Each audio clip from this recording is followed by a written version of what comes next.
Good evening my dear friends and welcome to hello Diane. दोस्तों, आज मैं निकमित sir के office में आया हुआ हूँ। तो फिलहाल मेरे साथ कुछ महिलाएं खड़े हुए हैं।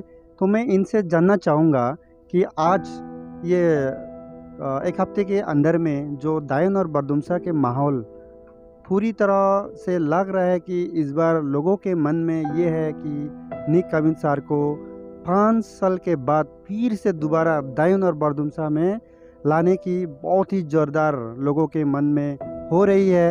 और लोगों का बहुत कुछ कहना है कि वो निक कविन सर को क्यों चाहते हैं यहाँ। तो आइए हम कुछ बात करते हैं दो एक की महिलाओं से, इनका क्या कहना है, वो क्यों चाहते हैं निक कविन सर को यहाँ। तो चलिए बात करते हैं। आपको क्या लगता है कि निकमिन सर यहाँ दायन और बरदुमसा में क्यों आना चाहिए फिर से?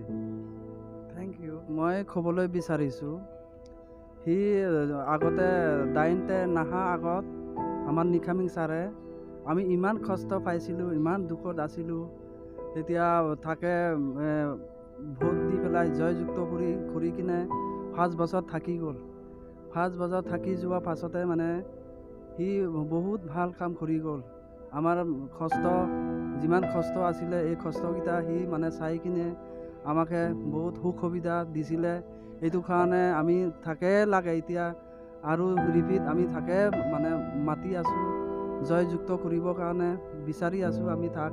আমাৰ এতিয়া নিখামিং ছাৰে লাগে থাকে লাগে জয়যুক্ত কৰি কিনে আমি থাকে জিতাই দিম চবে মিলি পেলাই। এইটো কাৰণে সি ভাল কৰিছে কাৰণে আমি বিচাৰি আছোঁ তাক।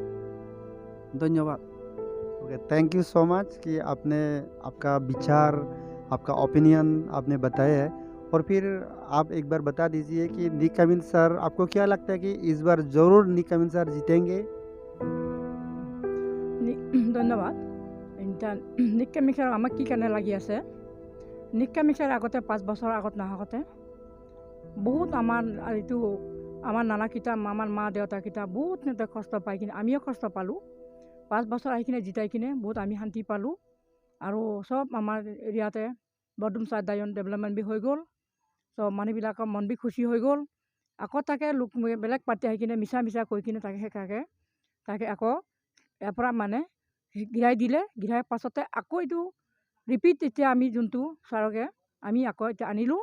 আনি কিনে এতিয়া ছাৰক আমি পূৰা জয়যুক্তি কৰিম। যি আমাৰ কষ্ট কিবা আছে আমি আকৌ ছাৰকে যোন এতিয়া জনই বৰডুমচা দায়নৰ মানুহকেইটা মহিলাকেইটাও ছাৰকে 5 বছৰলৈকে ঘিৰাই কিনে বহুত আকৌ কষ্ট হয় বুলি আকৌ ছাৰকে এতিয়া চবে আমি মাতি কিনে এতিয়া ছাৰকে আমি পূৰা জয়যুক্তি কিনে যেনেকৈ জিতাই দিম আমি পুল। ধন্যবাদ। গুড ইভিনিং চবক। মই এতিয়া একটা কুকাই লগ পালোঁ ইয়াতে নিকামিন ছাৰৰ অফিচতে। এতিয়া মই তাৰ পৰা এক দুইটা কথা সুধিব চাম। কুকা, আপুনি ইয়াতে এতিয়াতো 7 বাজি এনেকা টাইম হৈ আছে। তেতিয়া আপুনি ইয়াতে এতিয়াই আছে, মইতো গম পাওঁ আপুনি ক'ত পৰা, কিন্তু আপোনাৰ ঘৰটো খুব মানে দূৰ হয়। হ'লে বি আপুনি ইমান দেৰিলৈকে ইয়াতে আছে। মানে মোৰতো লাগি আছে কি আপুনি নিকামিন ছাৰক খুব ভাবি আছে। তেতিয়া সিটো এতিয়ালৈকে ইয়াতে পোৱা নাই। তেতিয়া এক দুইটা কথা আপুনি কওক, নিকামিন ছাৰৰ প্ৰতি আপোনাৰ কি বিচাৰ আছে, কি ভাবি আছে, কিবা কি আছে। আকৌ আজিকালি দায়ন বৰডুমচাৰ মাহলটো মানে গমেই পায়, য'ত গ'লে বি মানুহকেইটা নিকামিন ছাৰকহে তাৰ কথাই কৈ থাকে। এক দুটা কথা কওক আপুনি। মই ছাৰক ৰখি আছোঁ। মোকে এইটো কিবা 5 বছৰ পাছত মোকে টিং দিছে, আকৌ দিব। এইটো মই এইটো কথা কৈ থাকিম। ছাৰক মই ইমান মৰম লাগি কিনি মই তাকে ভোটটো দিম।